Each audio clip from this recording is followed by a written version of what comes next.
Welcome. Hello, everybody. Hi, Miriam. Hi, Diane. How are you? Oh, pretty good. I have a difficult family situation, but we're trying to hang in there. And Okay. I so, hope everything will be resolved. yeah, may not. Okay. Yeah, we're just hoping it would resolve sooner, but we're still working. We're still working on things. So, but we're welcome to our replay viewers. Welcome to our live viewers. We Hi, welcome. Eddie. Eddie is here. Hi, Eddie. So welcome to our live viewers. Welcome to our replay viewers. Today is random art prompts, and also all month long is Blindness Awareness Month. And I'm a legally blind artist, so that's why all month long we will be honoring Blindness Awareness Month. And today we have a guest. He's not here yet. The name of his channel is Paul's Blind Soup for the Soul. He is not an art channel. He's a cooking and he does cooking on his channel and vlogs of. He lives in Oregon and likes to make videos of his where he lives. He says it's very beautiful in Oregon, and we're hoping we're expecting him sometime within the 2 hours. He will be joining us, and we will be talking about blindness, and he will be telling us his blindness journey. Oh, perfect. I need to say hi to Anina that is here too. Hi, So Anina. Eddie and Anina are here, and I'm still organizing my. Let's see if I can. Oh no, that's not. I need something to put my brushes. Hi, Wisconsin Greg. Hi, Lexi. Welcome. Hi, hi, Lexi. How are you? I know what I am going to bring. I did a reorganizing and I have a bigger desk now, but I don't find anything because, I organize everything. You know what happens when you organize? Everything is Oh, then you disorganized. then you lose track of things. Yeah, because first of all, you put. I really a very organized person. So what I do? Hi, Butterroll. How are you? I have everything or what I can at hand. So what happened then when I change something, now my desk, the desk I used to use, it's at my right. It's a desk to put things. And I have a new desk that is this one. So everything is not in the place that it's really good to me, first of all. And yeah, but it's good. Organizing is good because you find things that you think you lost. Oh yeah, that's right. When you organize, yeah, you find Yeah, things that you were missing. Yep. yeah, and things that are not so good, you can throw them away, like these brushes. I still have new brushes I never use. So the art Okay, prompts are posted. If you would like to play along with us, I just did art prompt number 1 and mixed my own color of metallic. I mean, I mil of purple and pink. you did too then I because know. you mix your own color. I actually did 3 prompts. I did the palette knife, metallic, and mixed my own color. But I might repeat some of those. Oh no. I might go back and add. I might go back and still, when it comes to metallic prompts, still add metallic. Okay. So I need Two. to do that. Let's do it. I have pink, a new pink. Let's use this.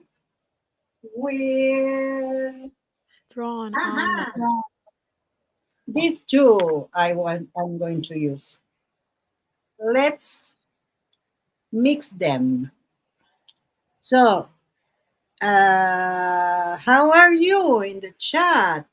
Yes, how are you, everybody?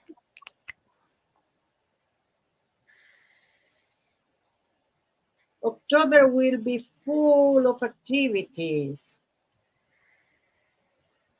Yes, we already have our streams planned out for the next 4 weeks. Yes. We will have a lot of guests here. Hopefully. Most of the people, actually, one person never got back to me, and then the three others said they only might be able to do it. They can't say whether for sure. Paul was the only person who said he could for sure. So when we don't have a guest, I'll be telling my blindness journey story. I was unknowingly born with an extremely rare retinal disease that's hereditary. Natural don't have metallic paint. Okay, that's all right. Do you have a metallic marker?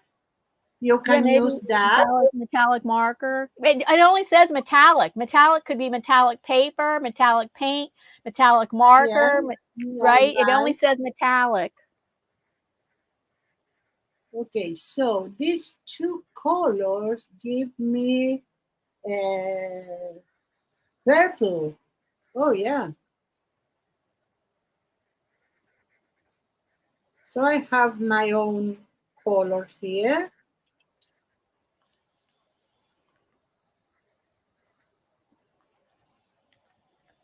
And I use a palette.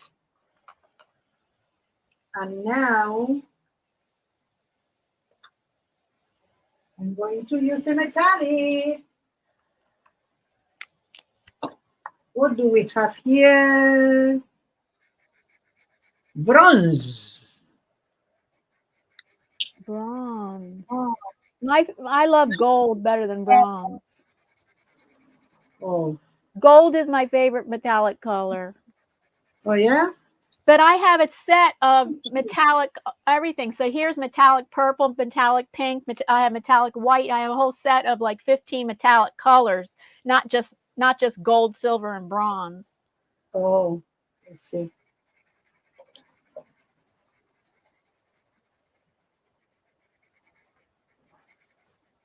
Who's following along with us? We'd love to know. I don't have metallic paints.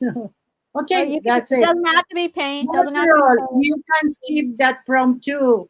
You can skip you it. Don't need it doesn't have to be metallic paint. Of course.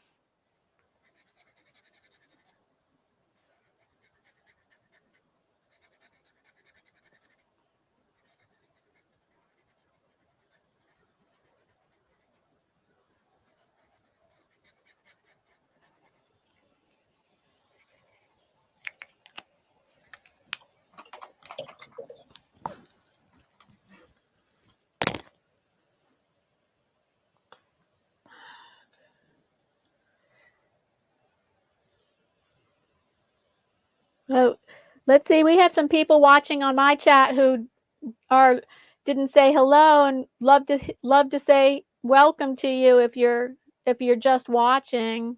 If you want to say hello, but you don't have to. Glad you're here. So I don't know if all know that my father was colorblind. Oh, and he was an artist all his life. But he managed to do things, only that they were very vivid colors because they were the colors that he could see, and he didn't see them the same that us. Oh, but he was still a professional artist. Yeah, yes. And in the last years of his life, he was legally blind also. Right. I'm legally blind, but I was not my whole life. I know. So yeah. Legal So, blindness starts at 2200 vision. I'm always here to educate everybody that when someone's blind, only 15 to 20% of the blind population are totally blind. Most people think that when someone says they're blind, you think they're totally blind, and that's not true. It's only 15 to 20% of the population are totally blind. yes, legally blind is something else. Starts at 2200 vision, and you can be highly functional. It's an invisible disability when it's 2300, 2200, or 2300 vision. I have no mobility issues. I don't have to walk with a cane or anything, but I do have to use I have to use magnifiers. Mm. No mobility issues though. I know what I dislike. I dislike the why That's is nice, the Lexi. Lexi has the Arteza metallic paints. oh, let's see. I need to have blue. I dislike. Hi, Blind Neil. Hey, Blind Neil is here. That's not my friend Paul, Hi, but how it's are another you? friend from the blind YouTube community. He says, I'm not a good example of anything. I hardly function. I need to rely on my kid way too much. Oh. Blind Neil, we're waiting for Paul. Paul is supposed to be our guest today. And we're hoping, Neil, that you might join us later in the month, maybe even next week. I'll get in contact with you. Today, we're waiting for Paul.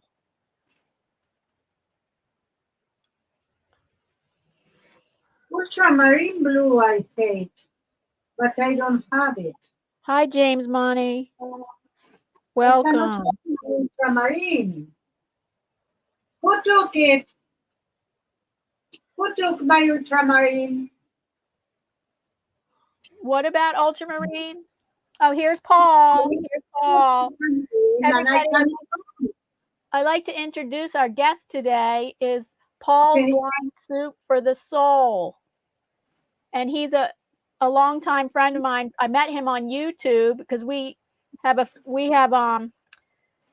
used to do 2 years worth of live streams 1 month, once a month for the YouTube, featuring the YouTube blind community, but anybody could join us. So we did that for 2 years. So I'd like to welcome Paul's Blind Soup for the Soul. Hi. Welcome, Paul. Hi, Paul. Want to lean back or anything? No, that's not going to work. Why? That's a complete shadow. So what do you want me to do? I got to face the other way. What about that? Is that better? No. Sorry, guys. We're having a little bit. Okay. We're laid back here. I'm gonna. You Oh, can't set it up Anita in the says other hi, room? Paul. In there. Oh, It's darker. not I really. didn't You know can that have the it window. sounds like Berktober. You want to try here at the table? Yeah, that would probably be better. We're moving. Sorry, guys. We're not moving. We're just moving the. I know you're never going to move again. I know you're going to stay in Oregon. Look at all the junk on No the way. table. No way would I be doing that. Let's see if that's any better. Oops. Hi, Neil. I heard her say Neil was there. Oh, maybe turn that light on.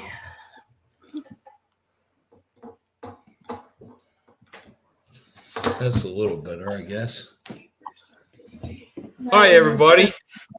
Hi, welcome, Paul. Oh, that's so good, Anina. And the name of Paul's channel is linked down below in the description box. The name of his channel is Paul's Blind Soup for the Soul. I'm trying to get the junk out Welcome, here. Paul. So, what's guys doing? we're doing Everyone random okay? art prompts. We're doing random art prompts, and the art is just going to be done in the background while you can tell us about your blindness journey. Oh yeah, that's right. You were saying that it is awareness month. October is Blindness Awareness Month. So Okay. you were born with you were born totally blind in one eye, right? No, I was when I was born. I was actually born in England. A lot of people don't realize that. My father was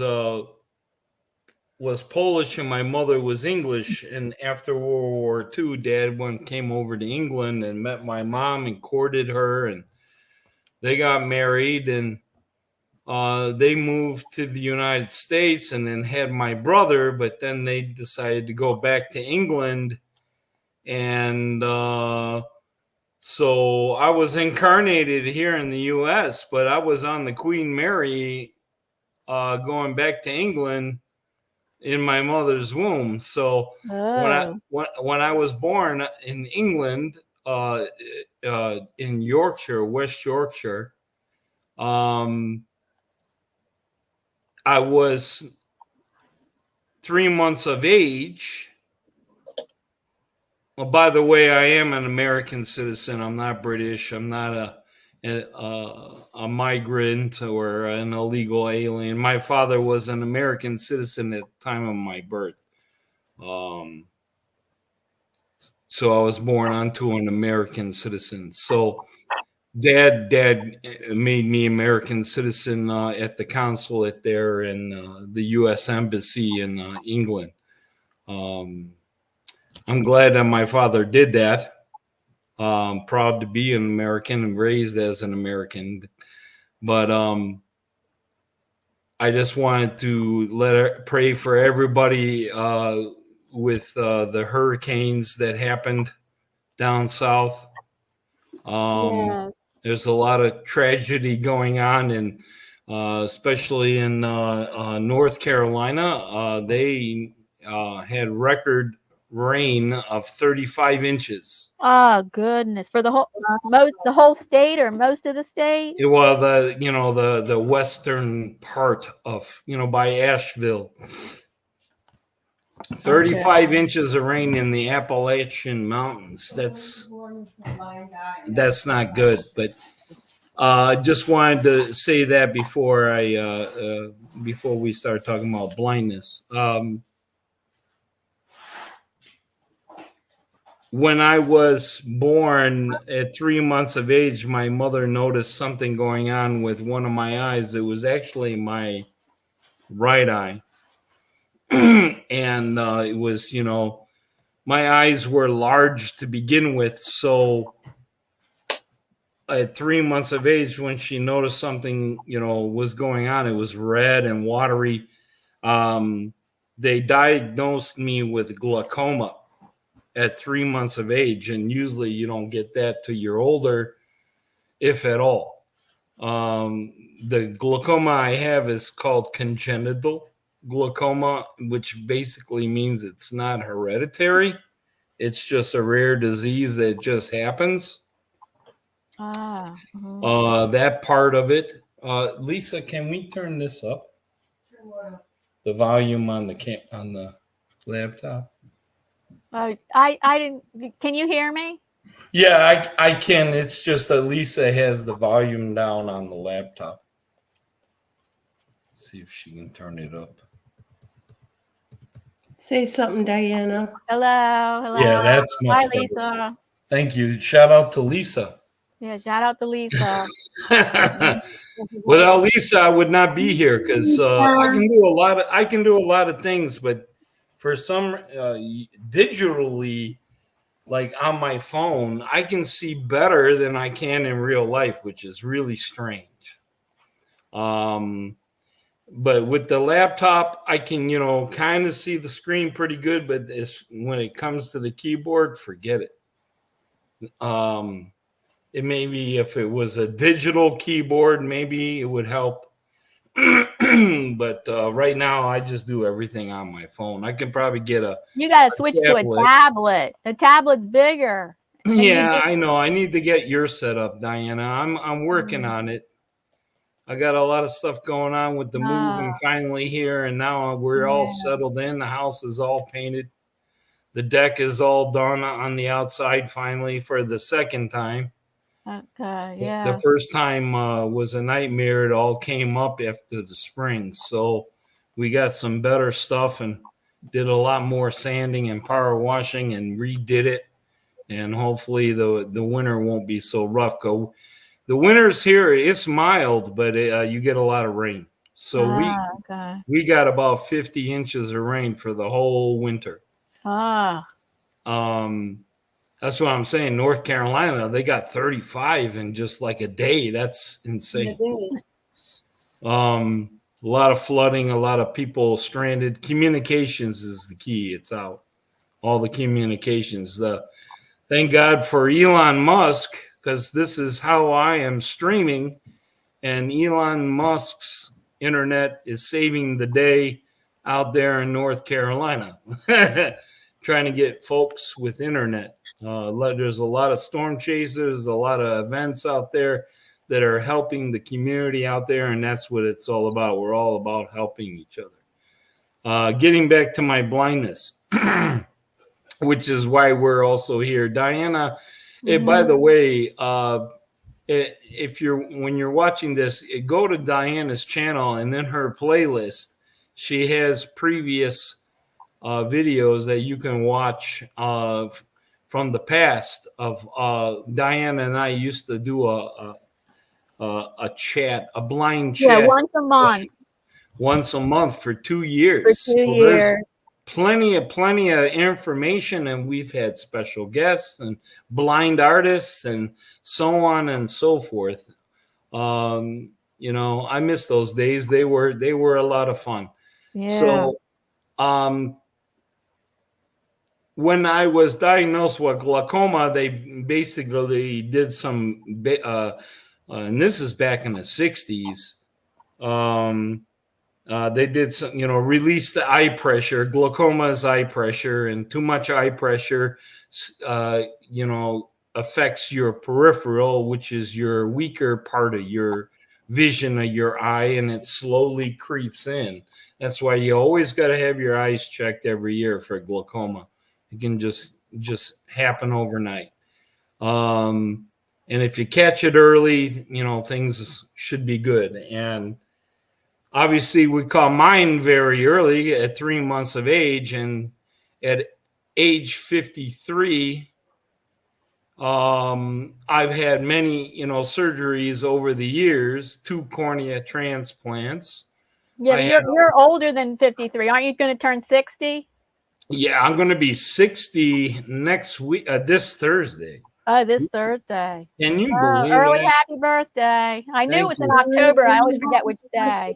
I mean, can you believe that, man? I mean, it's crazy. I'm not ready for it. I don't have no plans for that day, really. I don't even know. I'm trying, usually every day. I love birthdays. Birthdays have always been a big deal in my life, all my life. And when growing up, it was, Dad was a baker and he'd make us a cake. And I remember over the years in the past where, I would fight for the flower on the cake, the decorative flower. Oh, yeah. Yeah. And back then, Dad, everything was homemade. So Dad made those flowers from scratch. He didn't have that hard candy stuff that they put on cakes today. This was all done with icing and a piping bag and a little spindle, and he could just go like this with his hand, spin one hand, and take the piping bag on the other and go up and down while he's spinning and make a beautiful rose. So, do you say he was a professional baker? Yes. Oh, okay. Yeah. So I used to always fight over the flower because I wanted, there's not a whole bunch of flowers on it, but I wanted the piece with the flower. I remember fighting with my siblings. But birthdays are always a lot of fun, but I always look forward to it. And, the rule is in my house that on your birthday, you get to, have whatever you want for dinner, and we go out and we do that. But this year for my birthday, I don't know what to do. I'm kind of contemplating. I'm kind of scared turning 60. You know what I mean? Yeah. But pardon? Today is my little son's birthday. Oh, okay. Well, happy birthday. This is Miriam, Paul. Sorry. This Hello. is Miriam coming to us from Israel. Hello, Paul. And it's past the 23rd, so shout out to Librans. Yeah. I don't know that. We are Librans. Libra on the zodiac sign. Perfect. Yes. Anyway, so back to my eyes. So at age, when we came to the United States, I was like 9 months of age. So I was only in England for 9 months. And then raised here. During when they had said that I would have problems with the left eye, so I would have to follow up with a doctor probably for the rest of my life, which he was right. So they got the pressure down on the eye in England, and then later on, sure enough, I had problems with the left eye. And I had surgeries on the left eye when I was 5 to bring down the eye pressure. And they noticed that the left eye was not very good. So basically, when I started getting older and, communicating better, because when you're 9 months old, you can't really tell the doctor anything. They figured out that the left eye, basically at birth, was legally blind at the time. It was like, I could see the big E and that's about it. Maybe the 2 letters underneath, which is basically, like Diana says, 20/200. The right eye was, floating around 20/40 all my life, with about 115 degrees of vision in the right eye. And that was like that pretty much all my life. So I was able to work, drive, raise 2 kids, so on and so forth. At age 35, I had a cornea transplant. Shout out to donors out there that donate their bodies after death. I'm a donor, and my sons over the years seen me benefit and became donors when they got their driver's licenses. So I'm an example of a recipient, and it changes people's lives.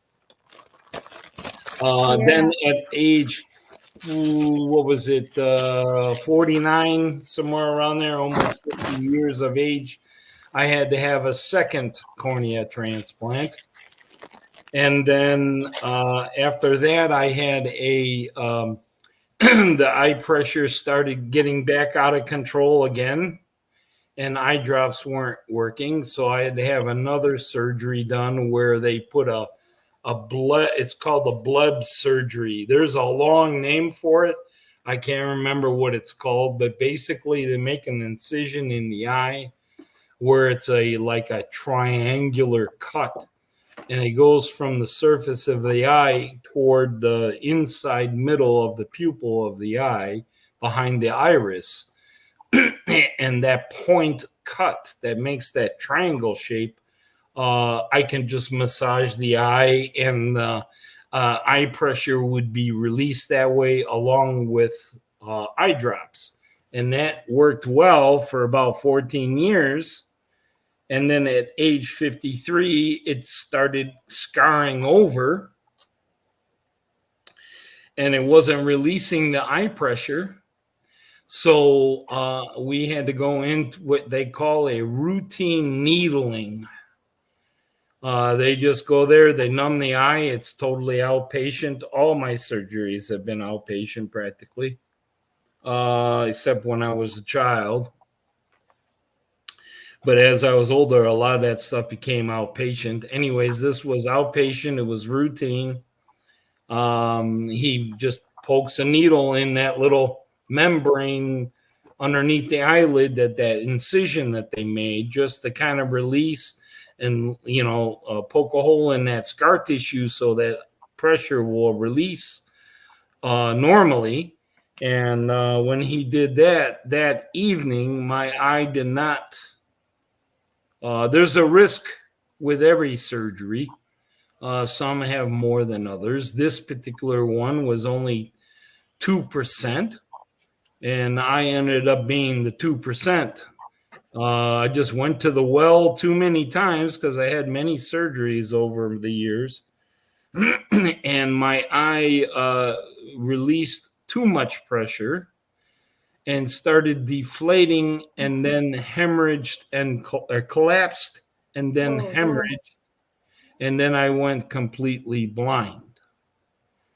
But then it came back, right? Yeah, when that happened, as that was happening, as I'm resting in bed after the surgery, I started having this tremendous eye pain inside my eye and in the skull.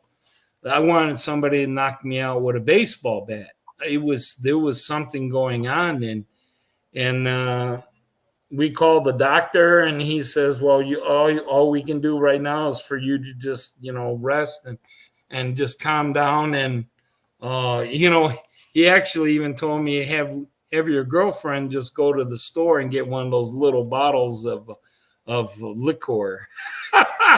And he says, do a couple shots of cognac or whatever, until you see me in the morning. So after about 20 minutes, it finally subsided, and I was so grateful for that. And then when I opened, I had to go to the bathroom. So I went from the bedroom, just like everyone else, your bedroom, and it's in the middle of the night, and you just don't want to turn the lights on and try to wake up. And you know how to walk around in the dark because you know your bedroom pretty well. And I went to walk to the bathroom and turn on the light switch in the bathroom so I don't disturb Lisa. And I turn on the light and there's no light. And I say, Lisa, the light's out, I think. And she goes, no, it's not. It's on. And I said, well, then it's lights out for me. That's what I said. Exactly. I was devastated. I was like, well, this is it. This is what I was worried about.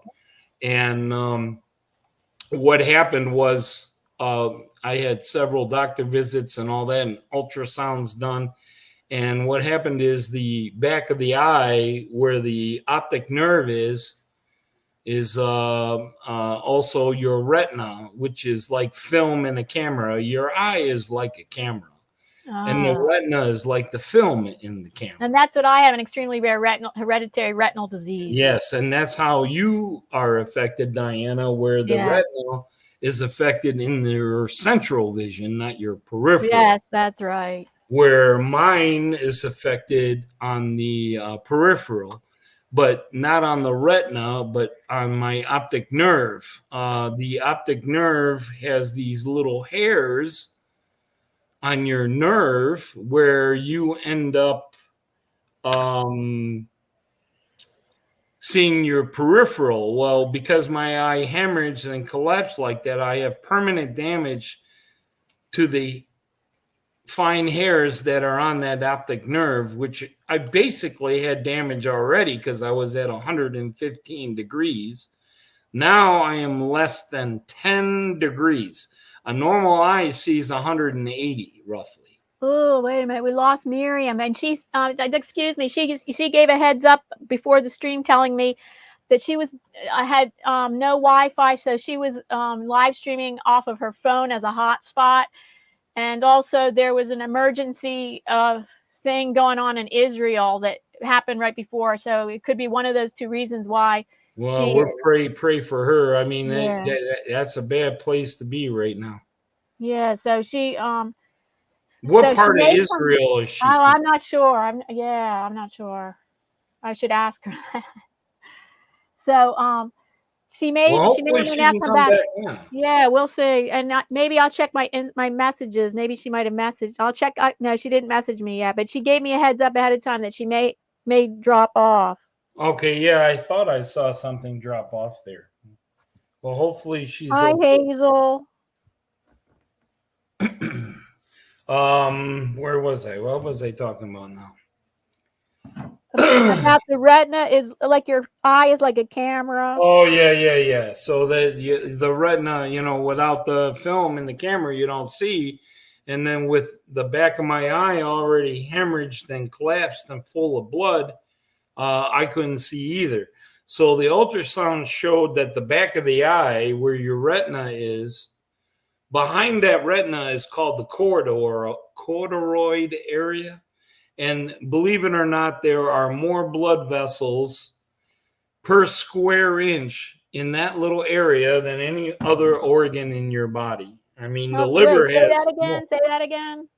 Well, like the liver has, lots of blood vessels and it also, I think it's the biggest organ of the body.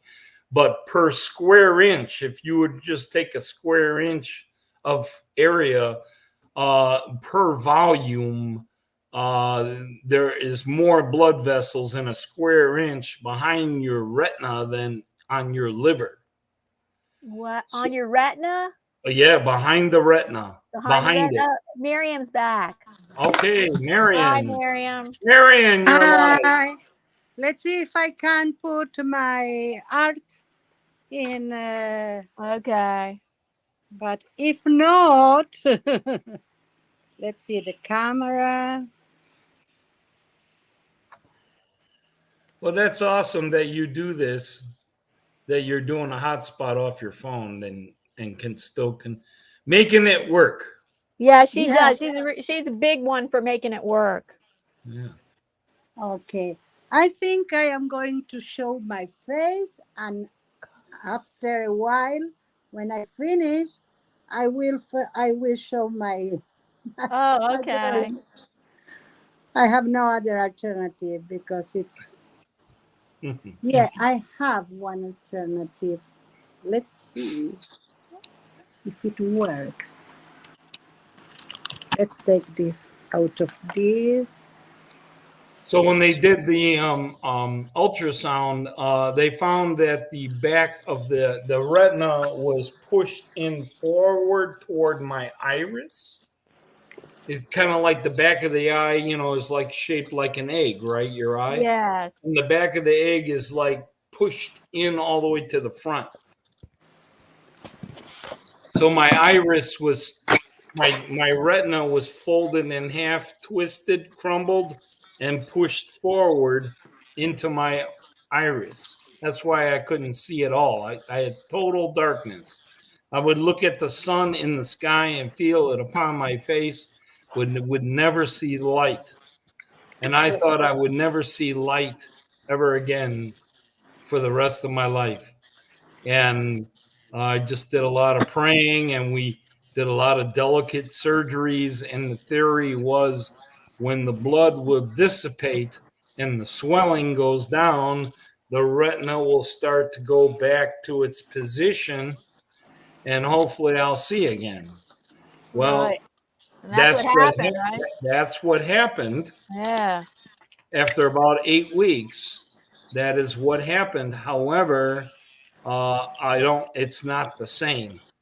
So at best, my vision acuity is 20/200 without glasses, with glasses or not. It doesn't matter. It doesn't help prescription glasses don't help. It's still 20 over 200.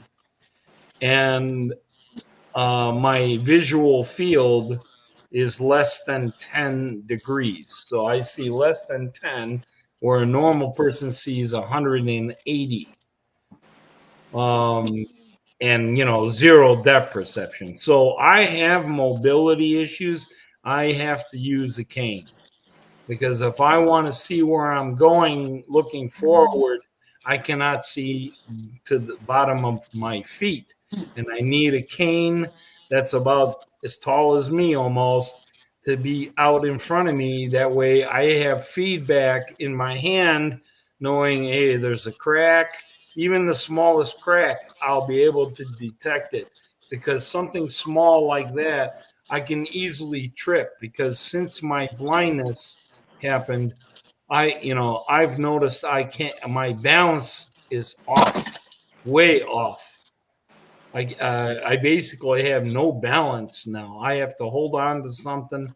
I know age has a lot to do with it also, but I've noticed that my balance is affected big time. So I use a cane when I go out.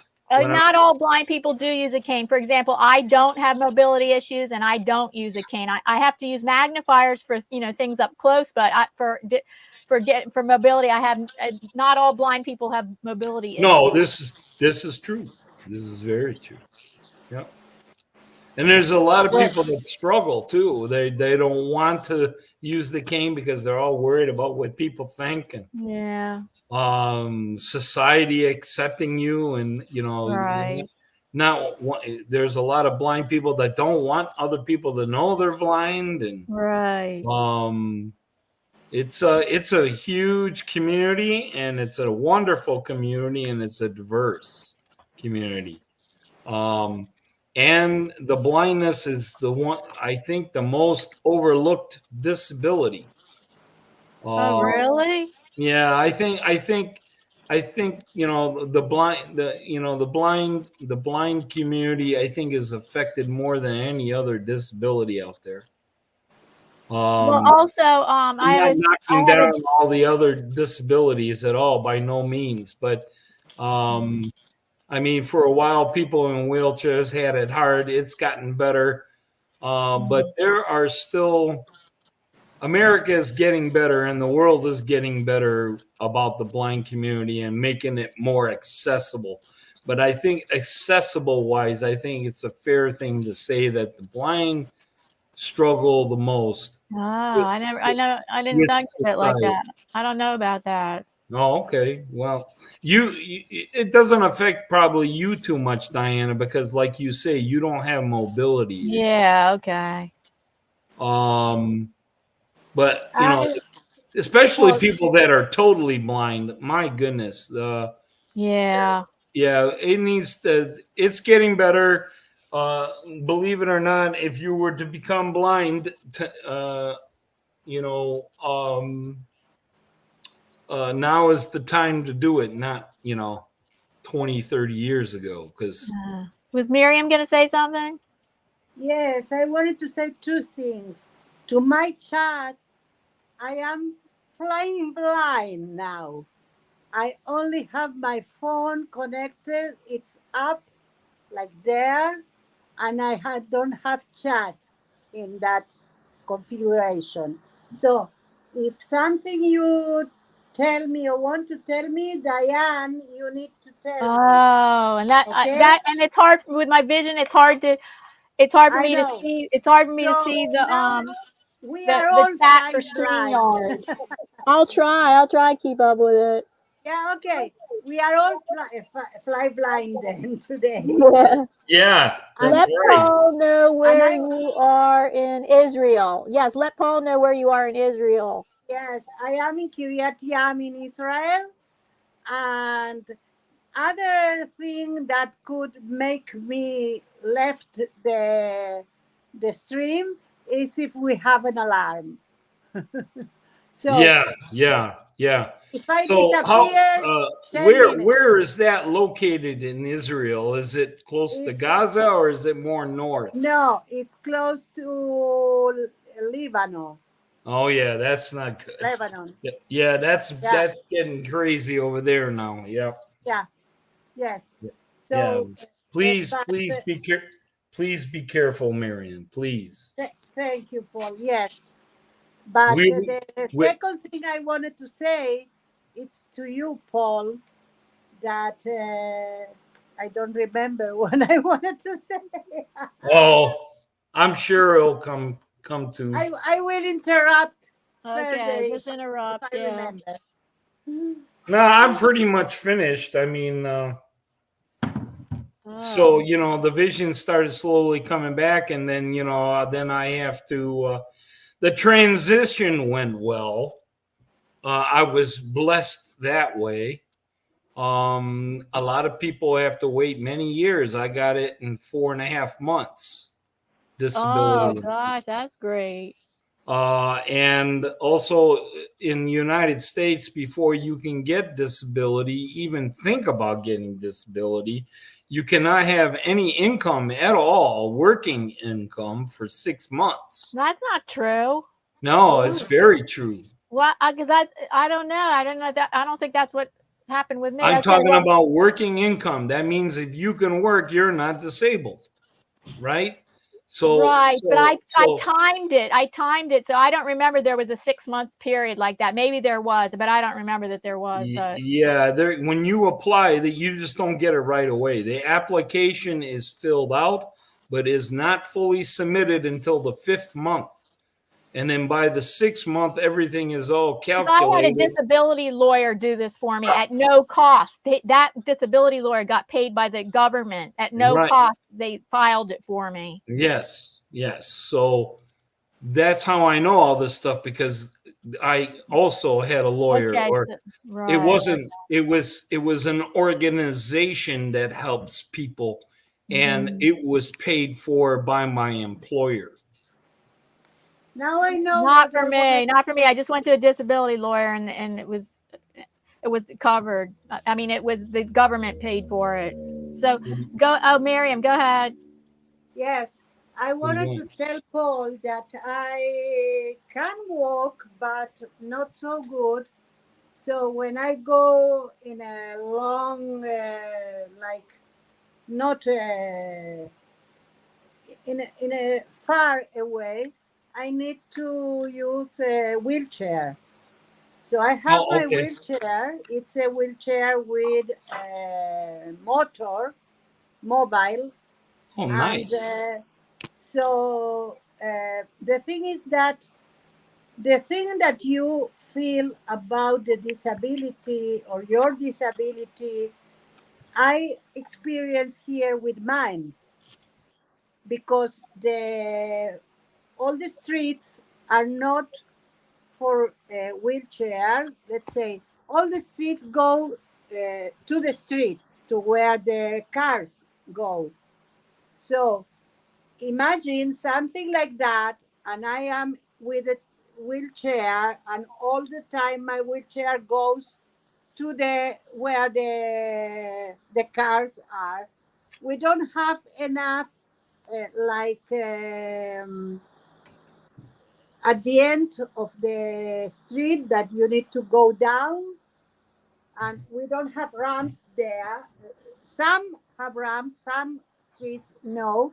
So especially at my house, I don't have easy way to go down. So I need to go on the street, like for a period of blocks. And the other thing is the people. Like, fortunately, I can uh, go with buses. I go only with public transportation because I don't have a car. And they have ramps, but people don't move.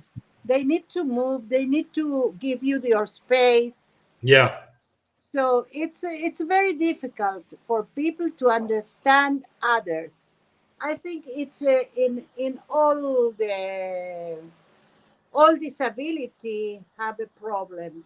Yeah. And let me tell you, if you are left-handed, you have a disability too. because if you want to Yeah, go everything in is your for hand, right-handed people. So yeah, I'm left-handed also. yes, Yeah, that's it. yeah, That's it. And yeah. there are invisible disabilities Yeah, that's like mine. I'm mental invisible. health that you cannot see. And yeah, unfortunately, all people, that the world is for the people that are in the middle, that are healthy and are not too tall, not too short, not too fat. Yeah, yeah. Yeah, that's Um, it. just being because it's visual, Marianne, it seems like that is the most sense of our five senses that we use. And when you lose that, Yeah. that's a big deal. Pretty big deal. Yeah, it's a And very visual world. it's a very visual world is what I'm getting at. And like, for example, like I can function somewhat like Diana. I need a cane. When I do stuff on my phone, I can see better on the phone than I can in real life. So there are times I'll use the camera just to see an object better. Yeah, The color is more vivid, everything it's clearer. However, when I use apps, I need I I have a they have an accessibility on the phone where you can make your text and everything you see on the screen larger. But when you do that, some apps do not work properly. yeah, And that is the person that designed that app. Bank apps, for example, credit card apps, for example. There are so many different credit cards out there. Some of them, they don't even care how about anybody who needs accessibility issues. And yes, when I make that font larger, everything is layered wrong, and they need to make a program so that you can make the text larger so that it's not overlapping all the other words and looking like Chinese. So, in other yeah. words, sometimes I have to shrink the text in the app in order for it to work right, and it shouldn't be like that. No, Examples like that, but because Diana says is well 10% of the blind community is totally blind, but I don't know what is the percentage of the population. What did you It's 10 is to it 15%. 10, The 10 to 10 to 15 of the 15% of the blind population are totally blind. right, but Only how many of the population is of the blind. world is blind? Oh, if the world is blind, I have to look that up. That'd be interesting. I think we said one time it was like 35 million. Yeah, but I'd like to know the percentage. But okay, I'm gonna look up. I'm gonna look that Yeah. up. Anyways, it's a lot. It's not the majority, so people don't. yeah, Yeah. that's what I say. Corporations, they don't care. You know, No, uh, but it's it's but getting yes, better. It's getting better, but we have a long way to go. And yes, and, and one of the things is what Diana and I did for 2 years: education, educating everyone, not just the blind. Like my channel is geared for empathy to help people that become blind or things like that, but there are individuals that are not blind that need to know these things, and it's educational for them too. How to approach a blind person, what to say, things like that. Sometimes some people just want to grab an individual and get the merit badge for helping somebody across the street, and they just grab the person without saying anything, and it's horrifying for somebody that can't see at all.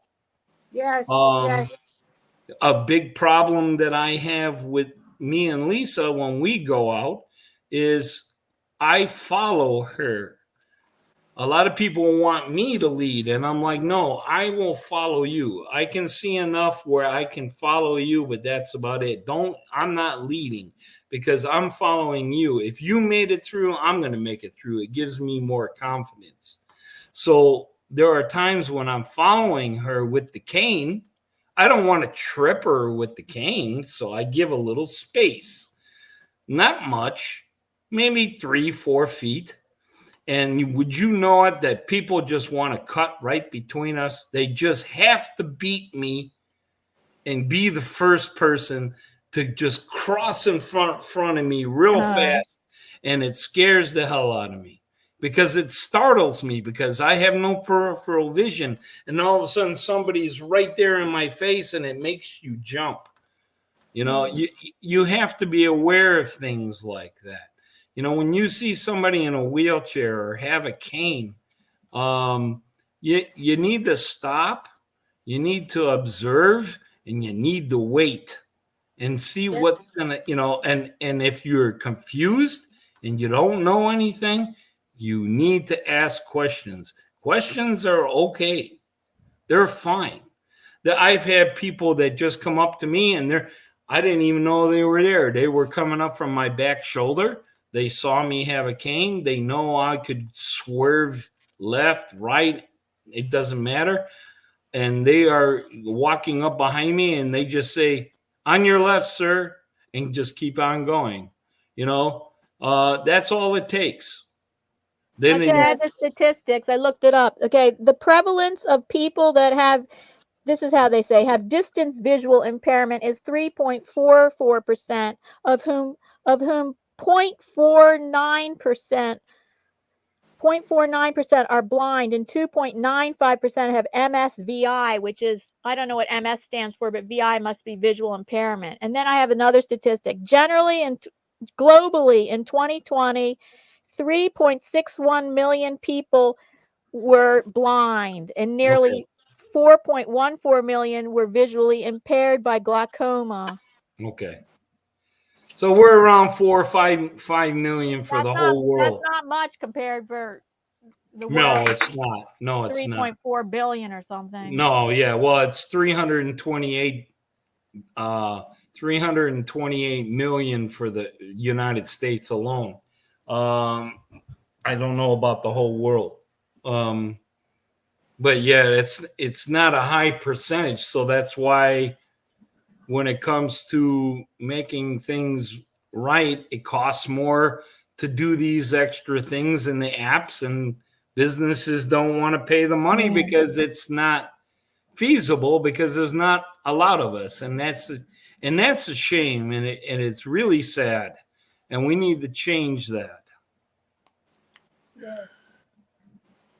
I think that the world is changing, but not totally yet.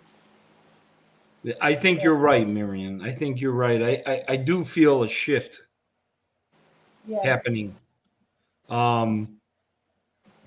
It's a scary time right now, and but we need a lot of prayer and just make it through, because that's what us human beings do. We make it through the. Okay, excuse me. Anita says, Diana, let Miriam know Kim is here. And I don't know. There's Tina. Hi, Tina Swanberg. She says her mom is legally blind because of yellow spot. Oh, yeah, that must be yellow spot fever. Oh, okay. Paul is getting his new. Oh, Lisa says Paul is getting his new eye soon. I had the story about the removal of your bad eye. Yeah, the left eye, the one that was completely blind at age of 8. So I was legally blind at birth, and then I lost total sight in that left eye at age 8. And then, the rest is, my right eye, all that I mentioned in my story. So I had it finally removed. So I have a prosthetic put in right now. And it's just like a white ball, and it's sewn into all the muscles and everything. So it feels behind my eyelid when I touch it, and my eyes water, and I have tears, and it feels like a normal eye, but it's just white. So now that everything is healed, I gotta go in and Eugene, Oregon, and there's a plastic surgeon specialist, they make the actual eye, you know, the iris and the pupil. They paint it on this plastic piece that snaps into the prosthetic that's put in my eye, you know, in the skull, in the eye socket. Oh, excuse me, Miriam. Do you want the Yes. next set of prompts now? Could Are you- be, or I continue with this. I don't mind. Okay, I'll put the next set of prompts up. Yes, because I don't think I But am let me going check the to chat do for a minute. Somebody said something. It's the macula in the eye. Tina Swanberg says it's the macula in the eye. Yeah, macular degeneration. Yeah. That's what my father had. Oh. That's why he was legally blind in the last Right. year. Okay. He had maculopathy. That's the name. You see a spot, like a black spot, and this black spot it's enlarging until you almost don't see anything. Yes, he had that, and he was an artist. So yes, The professional artist. yeah, yes. So I know about it, and my father had a good life. Like he could do whatever he does. Like me, when I was like I couldn't walk at first, that I didn't have even a diagnosis. The first thing I did is to do things to continue function, however I could. Yeah.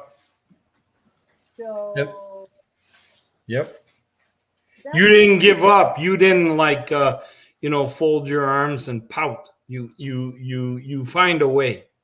No, on the contrary, I was really overweight, and that didn't help. So I lost 15 kilos. Wow. That's 50. Sorry, 50. 50. She lost around 100 pounds. Yeah. 15 kilos No, she is said 50. I think she said 50. 50. Yeah, that's 100. That's a lot. Yeah. And I did it On without keto. surgery, on everything. Wow. And yes, and I go out alone because I don't have enough support to have someone all the time like with me. Mm-hmm. And No, your my, son lived with you. yeah, but he had another disability. Oh, yeah. So he can't all the time come with me. Oh, okay. Yeah, it's complicated. So, Yep.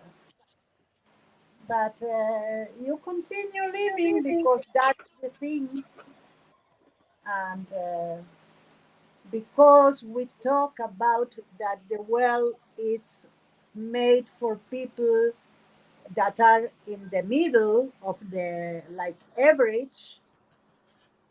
Everyone that have like think about people that are very very intelligent, very, they don't have a place in the classroom too, and if they skip years, then they have another problem. They don't have the community like with people that are like them, like maybe they are intelligent, but they don't have the age.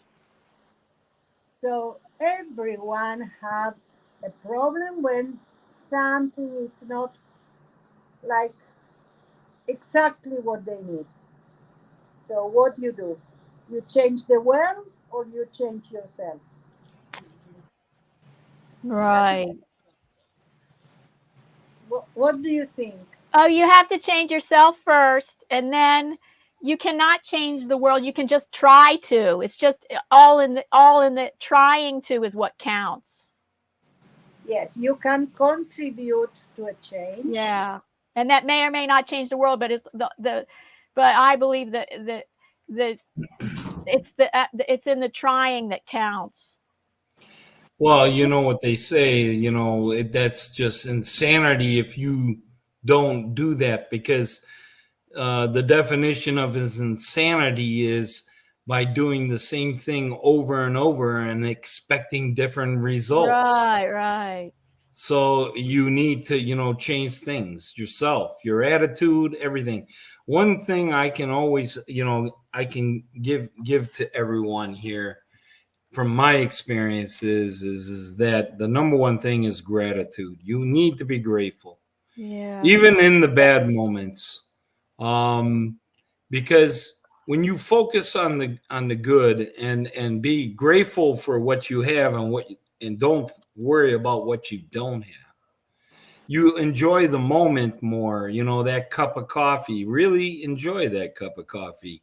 Some people just make the coffee, they're in a rush and blah blah blah, and enjoy that cup of coffee.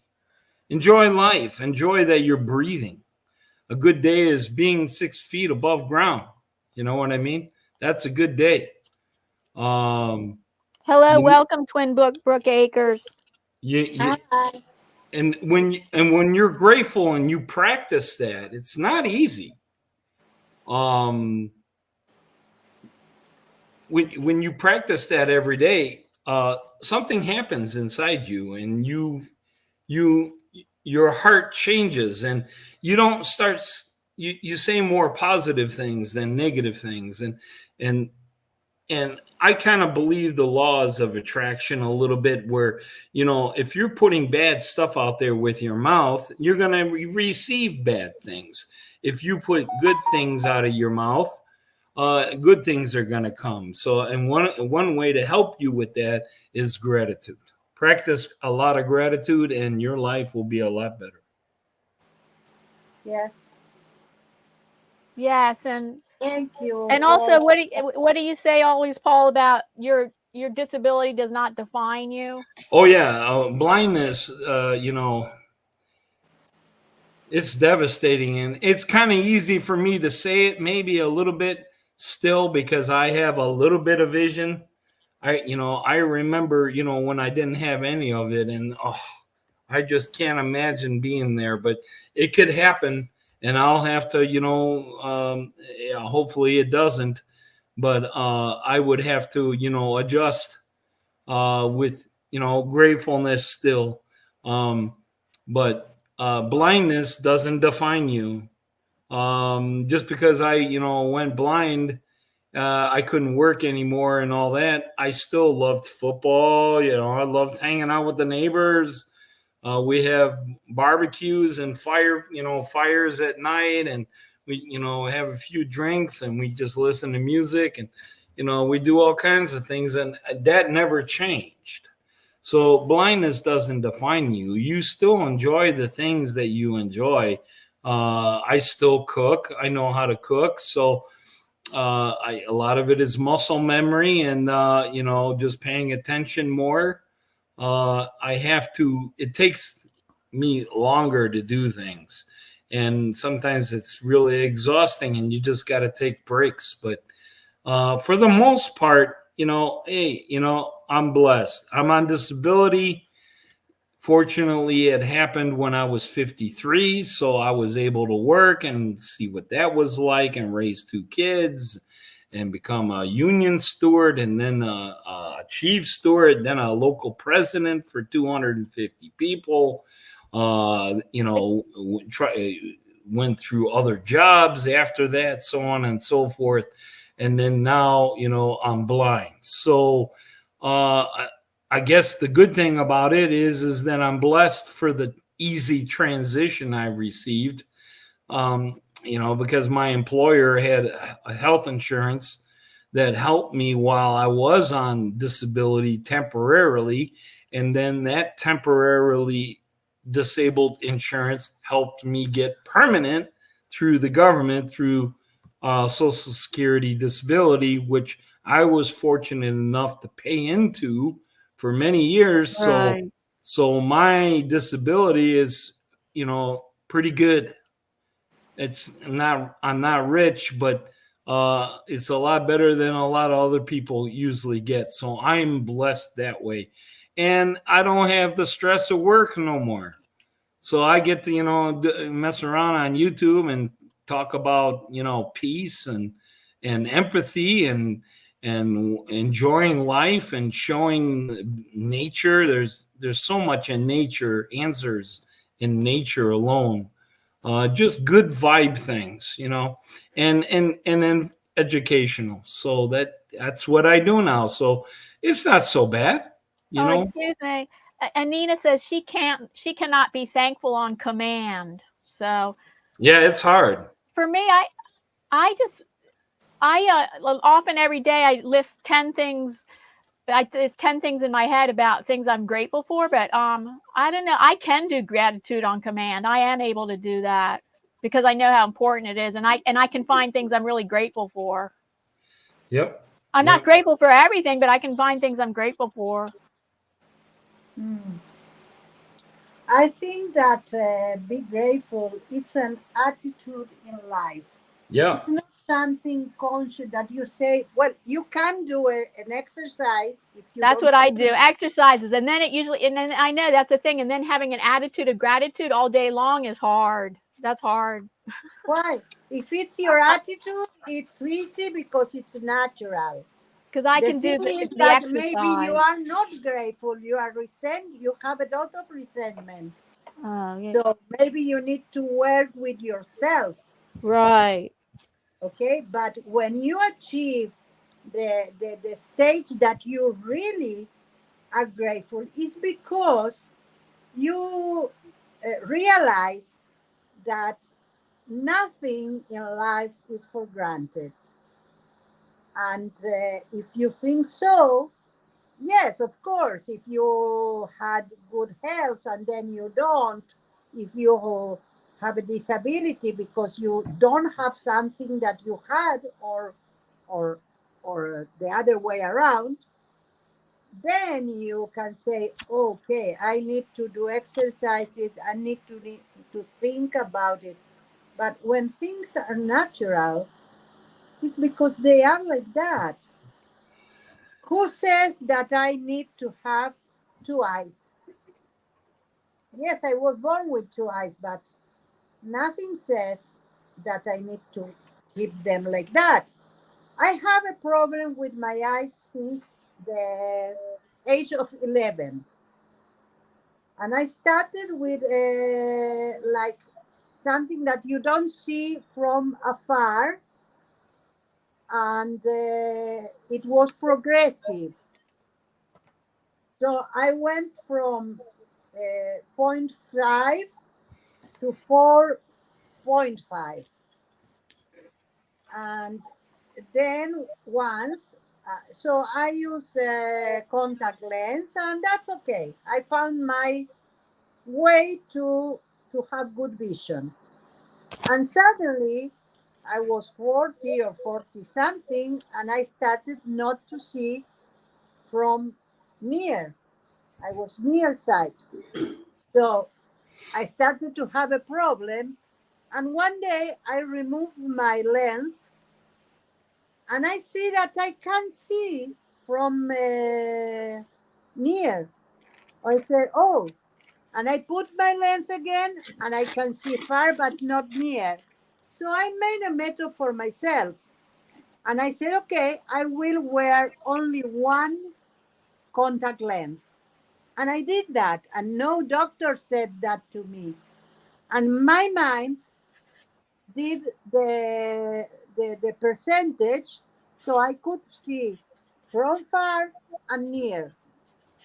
And one day I realized that the eye that several years I was without the lens, suddenly it's not 4.5.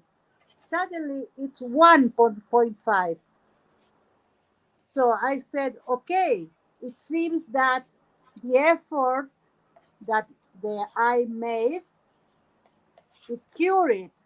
So what I did, I changed the eye that I wear contact lens.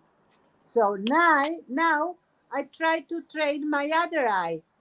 So that's only because I said that it's not going to define me.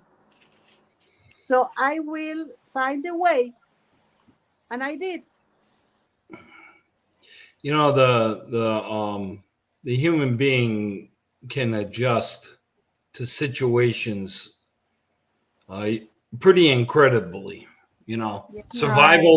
survival situations, stuff like that. You'd be surprised how adaptive we are.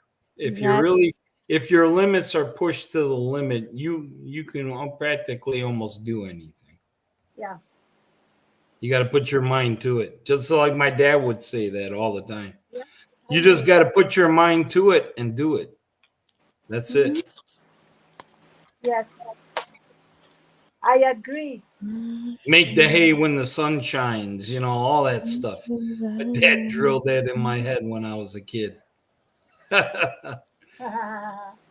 Yes, and sometimes it takes years, some things to fix inside you, but you can do it, Yes. and you can help others with your attitude, with your words, with whatever it is.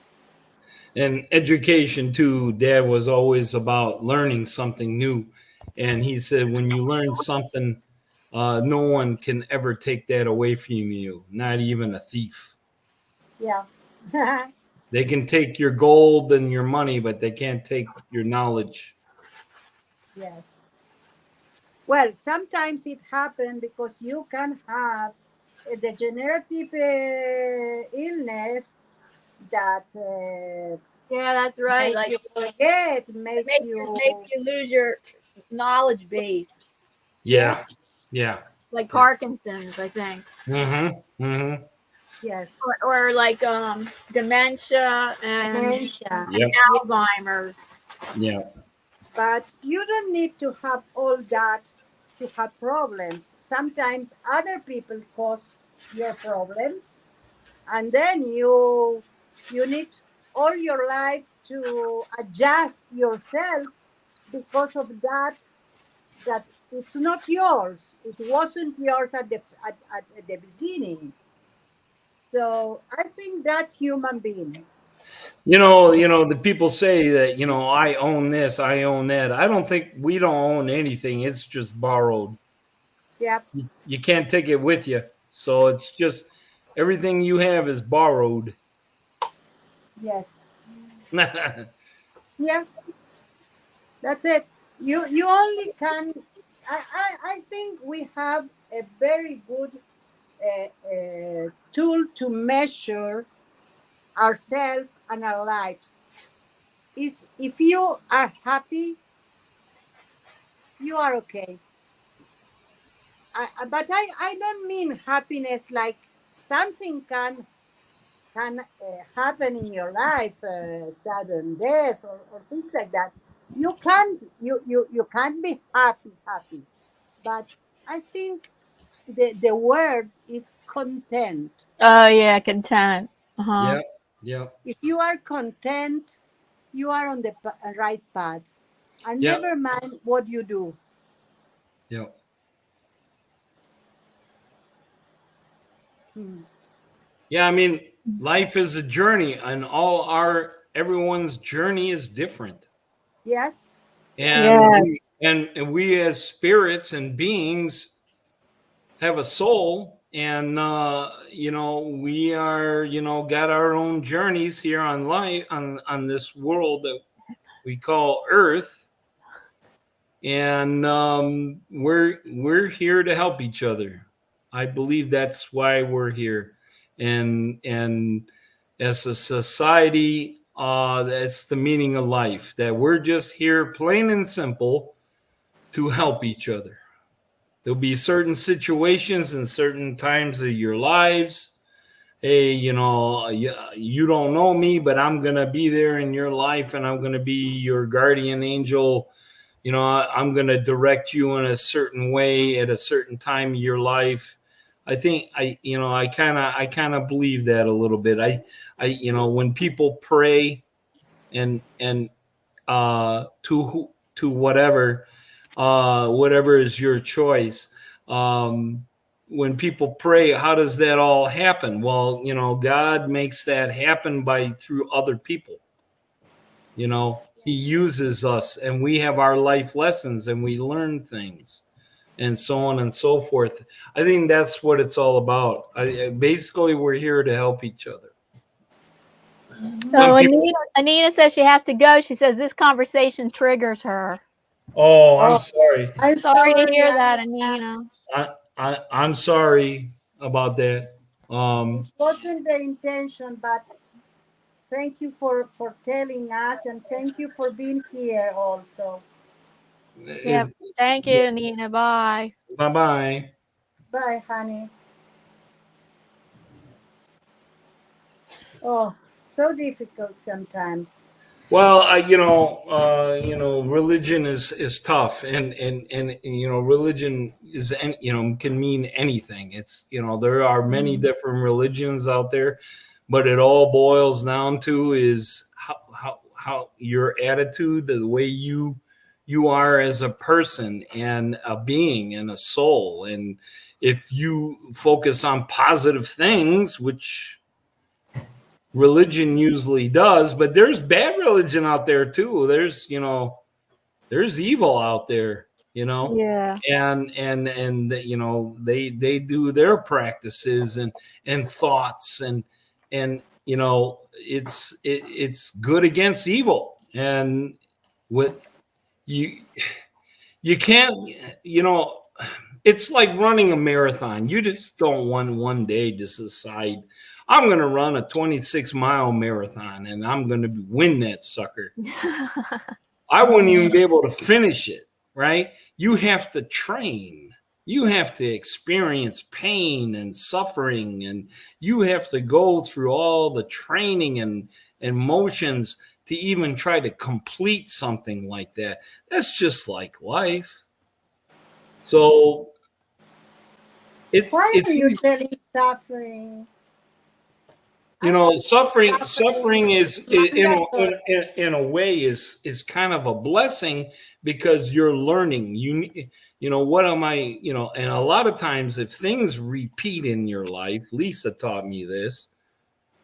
If things are repeating over and over, a certain situation is repeating over and over in your life, the universe is trying to tell you something, that you're doing something wrong. You need to change it.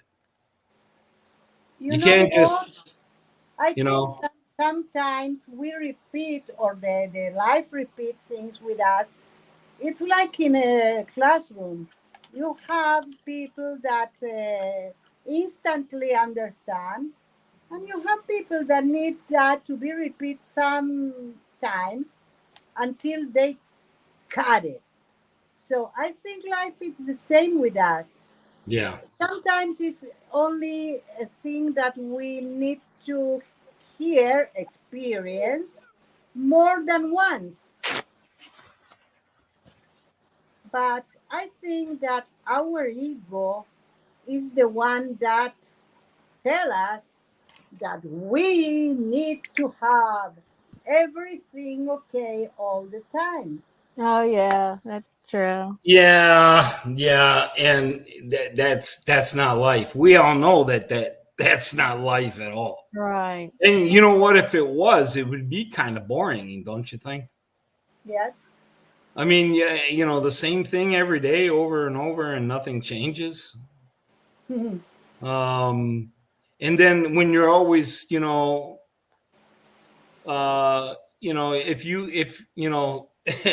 Lisa and I, we, when we were dating, we were, getting to know each other and stuff. And one thing that cracked her up was our childhood, growing up. And one of the things that was funny is that pizza, because my parents are like from Europe and old fashioned, we didn't have pizza that much. Because of the fact that it was from a restaurant and so on. It was I was grown up on home cooked meals a lot. We barely ever went out to eat, and maybe I had pizza once a year. And Lisa's like, "What? You had what? Pizza just once a year?" She said we had that once a week over by us. So the point I'm trying to get at is that when you have something the same every day, you're not going to appreciate it anymore. But if you don't, if you only have it like pizza once a year and then you have it, you're really going to enjoy that pizza. So I think it's not easy. We're not perfect. I'm not perfect. Do I practice what I preach? I try, but there are times it's rough, and I fail at situations, my attitude, and then I have to bring it back and calm down and focus. But it's just the whole gratitude of it all, and that when something bad happens, you need to accept it as a gift of knowledge. Thank you for teaching me this so that I know what it feels like and what I know it's like, and that thank you for giving me the strength to go through it, and that when I run across somebody that's having the same problem that I had, and now I can give them advice or help, and that makes the soul feel good, and that's how we help each other. That's how it's done. Empathy it's incredible. It's very powerful. Empathy. Sympathy is nice, but like when I went blind, I wanted empathy. I didn't need somebody to say, "Oh, I'm sorry for your loss," and "I'm sorry, Paul." It was nice, but it wasn't what I needed. I needed empathy. I needed to talk to people that were like me in my situation, and what were their experiences, and what could they help me with advice. And that's a gift in itself, and you can't put a price on that. So when somebody gives that to you, accept it and embrace it and learn from it, and let's just be better as people on this planet. How do you characterize empathy? What exactly is for you? What's your question? How he characterized empathy? He wanted empathy. How? What about empathy? Yes. How people could act for him to feel the empathy. I'm trying to understand the question. I know, I don't get it either. Okay. How do people feel? Marion, are you asking how do you feel empathy? No. Okay. I know what empathy is for me. Okay. I want to know what empathy related to your problem is for you. Okay. Oh. Well, people that are like me, that are disabled and blind, empathy that way.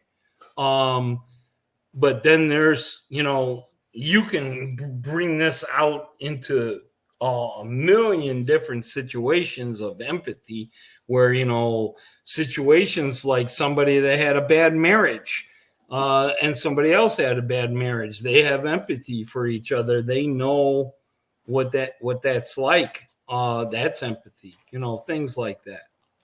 Okay. Empathy in a chorus, it's like, for instance, to feel empathy, the director of the chorus mimic others. Yes. So people feel identified. Yes. So that's empathy. Yes. Sympathy is to feel sorry about the other. Yes. That's what you don't want. Right. Yeah, you don't want it. I mean, when somebody dies and you say to them, "I'm so sorry for your loss," that's just like cordial stuff. But when somebody's disabled and you say that, it's Well, nice that you care, but empathy is better. And if you can't give empathy, you can't give it, because you don't have that situation. But when you as an individual share your life and help others by your situations, you will come across people that will have empathy with you because they went through similar situations.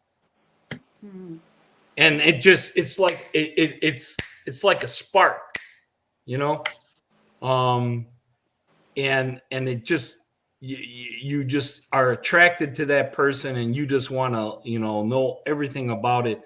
And 9 times out of 10 you usually become friends. So yes. You know, when I am on the supermarket, for instance, could happen when I go to the cashier that it's for disabled people. You found a long line. Why? Because they are all disabled. yes, yeah, yeah, yeah. But the advantage of having a visible disability is that people sees me on the wheelchair, and sometimes they want to give me the place. So I said, "Don't worry, I am sitting. I can wait." Mhm. Mhm. Yeah. But they help you put things. I have a backpack on my chair, and it's not so easy for me to put the things behind me. So they help me.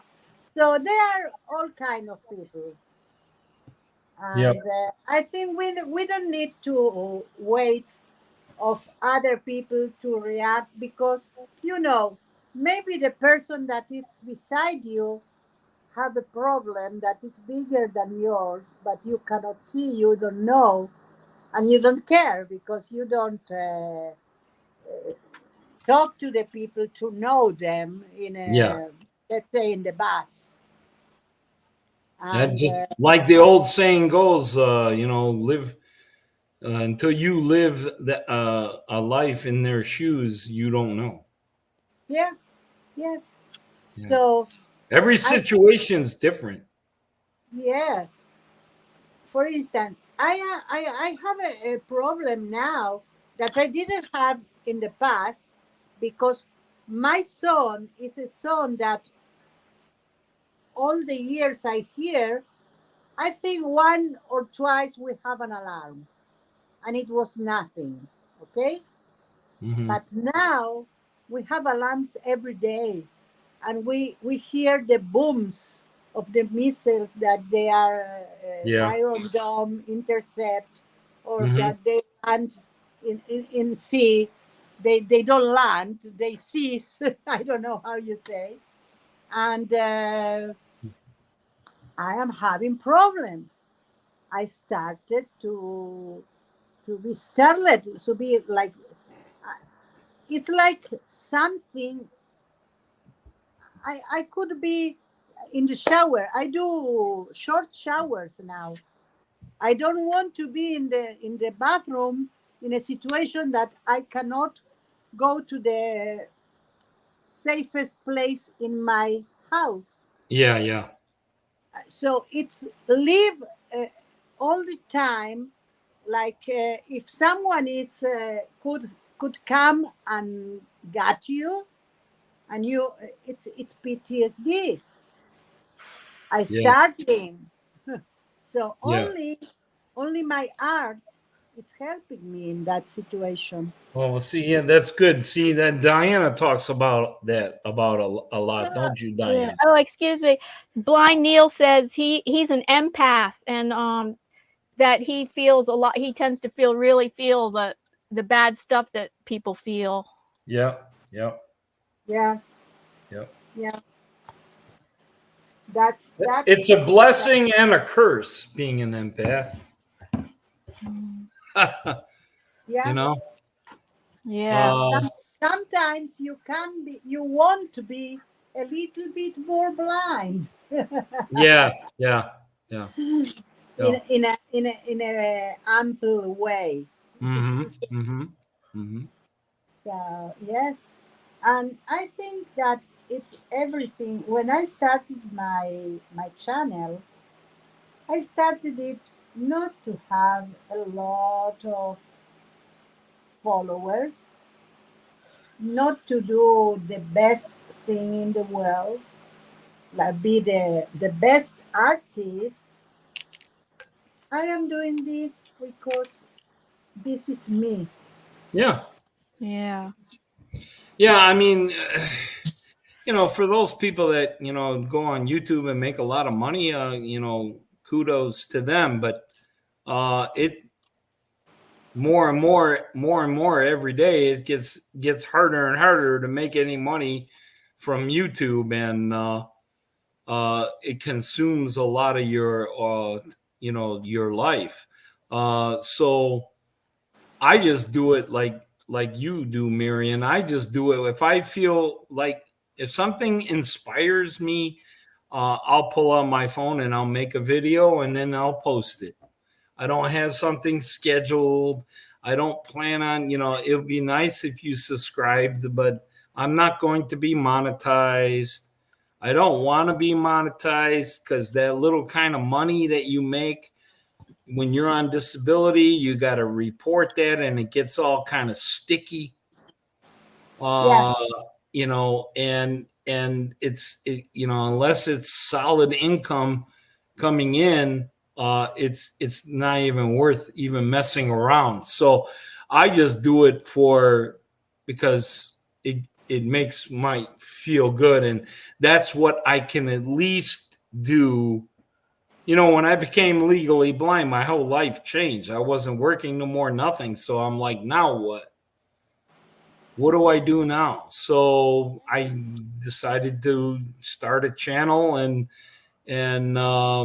help people that are in situations like me or you know, similar, where they need to speak to somebody that has experienced those things, going blind, and then, or individuals that know blind people that want to know more. Education's the key. So obviously this happened to me for a reason, and I need to have a positive attitude at best and be grateful. And then whenever I have an opportunity to make somebody's day by making a blessed video of nature or a certain situation in my life, you know, I cook, you know, do little videos here and there. Back in January, we have these what they're called king tides. They're 20-foot waves that come in at the winter time, at full tide here on the West Coast. And there's a beautiful park where you can go and see all that safely. It's just massive and it's beautiful. And there's a video of that on my channel. Just, you know, and when people see the, you know, the majesty of nature, that's good for the soul. That's soup for the soul. Paul's blind soup. Soup are random things. You can make anything out of soup. So it's just my blind life, random blind things in my life as a blind individual that I'm sharing with the world. And you take what you can get from it. If it gives you empathy, fine. If it gives you education, fine. If it makes your soul just warm inside, that's even better. That's what Paul's blind soup for the soul is all about. So that's my way of giving back. Talking about soup, do you know the tale about the communal soup? No. Well, it was a little city, and one stranger came to the city and sees that no one talks to another, no one knows another. They have a problem, a very economical problem. So they are in itself everyone. So he goes to the square that was there in the middle of the that little city, and start a fire and put a sear, or not a sear, how do you say, the one where you do this the soup, how do you Okay. call, well, he put that, put water, and took Oh, a bouillon. Bouillon you're talking about? bouillon, I don't know the name, it's the what you used to do the soup, like Yeah, yeah. the You started off with a bouillon, like a chicken stock. no. You mean It was the only water inside. Oh, okay. Okay. But like you have something like that that you put on the fire, and then you put water inside, and then you do the soup. Oh, the pot. The pot, yes, thank you. So he put a big pot over the fire and took a big spoon and started to revolve like that, to stir. Okay. And then one person goes there and was curious. What are you doing? Oh, I'm making a soup. Oh, yeah, yes. And it's good. Oh, and he take the spoon and try it and say, oh, yes. And it was only water. It's perfect. It's perfect. You know, really, what could improve it? If we have a little more salt. Oh, I have salt in my house. Wait a minute, I will bring you. So they put the salt. So they stir, and more people come, and every people curious, what are you doing? I'm doing a soup. Oh yeah, and it's good. And he tried. Yeah, it's savory. It's good. But you know, if we have a potato, it will be so more good. And I have. And he bring the potato, and that's with every people in that village or city or whatever, hmm and they were all around him waiting for the soup to be ready. And when the soup was ready, he gave every one of them the soup. So okay, that's the tale. That's cute. I like Yeah. that one. That goes with what I was saying before, that we're all here to help each other. So somehow somebody started with an idea, and then everyone came together and added things to it, and now you have not just like a pot of water, you have an actual stew. Yes. Something that you can enjoy, really, for sure. Yep. and and also in the way people that were together, they started to pay attention to the other. Yep. So Yep. sometimes you cannot do things alone, No. but when you join forces, you Yep. can. Yep. There's a lot of sayings, your hand, you have fingers that you do things with individual fingers, but there's certain things that you need all of the fingers together to make a fist Yeah. to do, it's very powerful. Yes. Yep. Unity, definitely. So I think that every one of us have something to bring to the world Yep. and your environment, and some of them have good health and some not, but we have other things, we have all the things that we learn because of the things we Yep. have, like I never will go and buy a wheelchair if I wasn't with a problem to walk. But now, even if I cease to use it because I'm better, I can see others and pay attention to them. Yeah. That maybe that's something I didn't do in the past. Yeah. Yeah. Very, very much so. That's like what I was saying before. A lot of people, they just need to learn and be educated. A lot of people, they just don't even know. They even pay attention to other blind people out there? You know what I mean? So Mm-hmm. of course they're not going to know how to approach somebody, or they try to do their best, but we can't, as a community, we cannot just assume they know everything. We have to express ourselves and explain the situation, and for them to educate them on how to approach a blind person, so on and so forth. What is the general etiquette, things like that. I mean, that's it's on us too to educate, not just Yes. everyone. We need to adjust to both of us. I've been on both sides of the fence, Marion. I was Yeah, raised a me family too. and was working in manufacturing all my life. I have 10 fingers and 10 toes. And I had a disability with one of my eyes, and the other one wasn't that great either, but it was just enough to get by. But I had people with great vision losing hands and feet and limbs because they just cut corners, or don't, are just stupid. I was always big on safety. So you just have to be aware of everything, um, and just pay attention and learn from each other. You know. And sometimes you don't need to do nothing but live.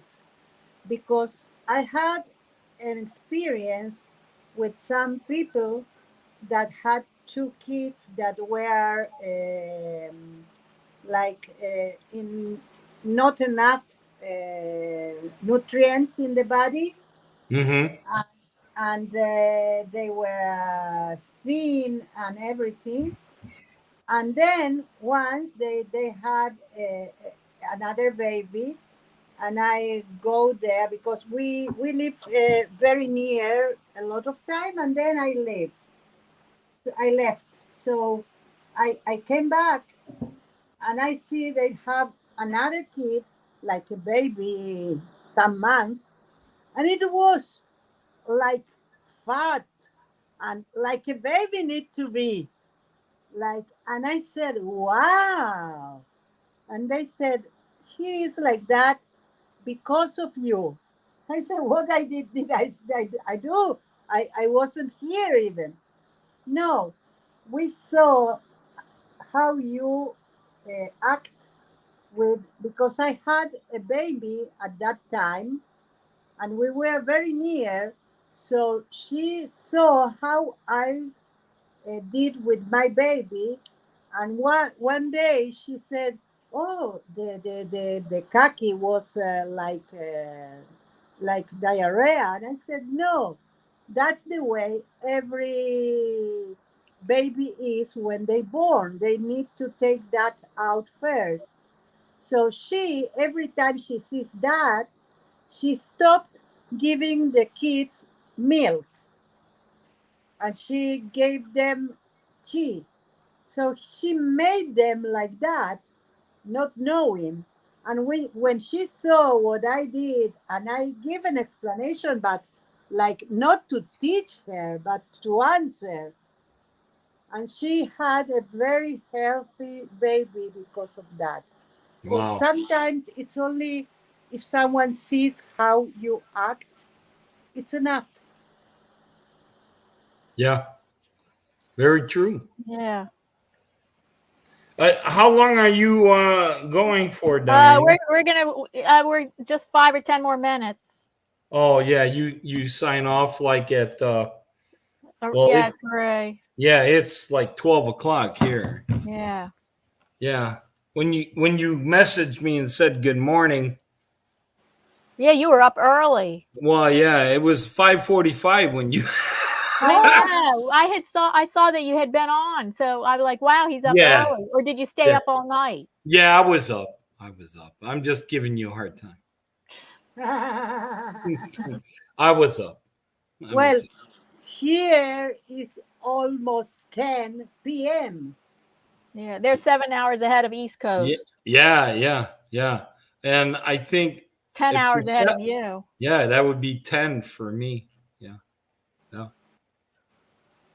Yes. Well, thank you for having me. Yeah, thank you for joining us. Is there anybody? Was there anything in the chat? Lisa was. No. Neil and I were chatting. Neil and Lisa were like chatting and not even paying attention to us, but that's okay. No, Neil said about how he has a whole big bag of potatoes and what they're going to do, like dice and maybe blanch them and freeze them. Oh yeah, that would be good. Of soup, he was saying. Speaking of soup, I think he made soup last night. Oh yeah, that's cool. That's cool. Well, yeah, thank you so much for everybody for joining us today, and thank you, Paul. Paul is probably going to join us another time this month, hopefully. Yeah, I mean, what are you talking about blindness all month long? So how many streams are you doing? That's 4 more. That's 4 more streams. Oh yeah, but don't you do something in the middle of the week? No, that's sometimes the last Thursday of the month with Davey. That's sometimes. Oh, okay. All right. All righty then. Thank you so much. Yeah, thanks so much. Thank you. We can all sign off. Yeah. All right. Thank you so much, everybody, for being here today. Thank you and for the people. And then don't forget to hit the like and subscribe to Diana Miriam's channel and Paul's channel is down below in the description box, and usually this is usually streaming out to Miriam's channel at the same time. Oh, Paul, this streamed out to your channel too, because that's nice.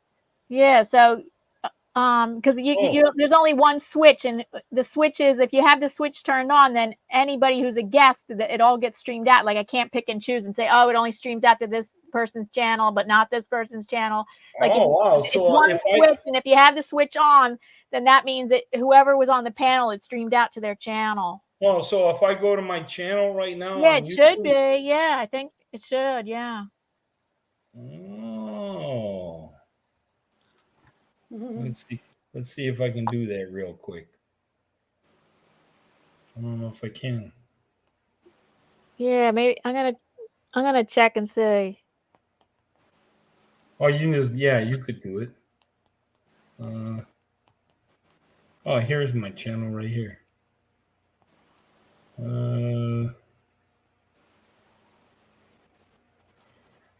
I don't have a live category, so I don't think it's gonna be.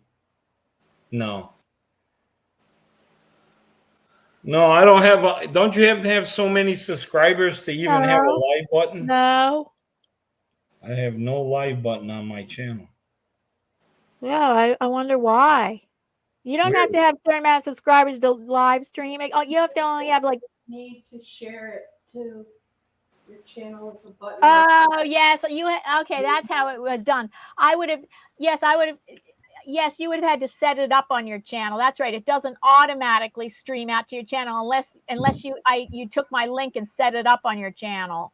Oh, okay. Well, maybe I can try to do that next time. Okay. Next time, yes.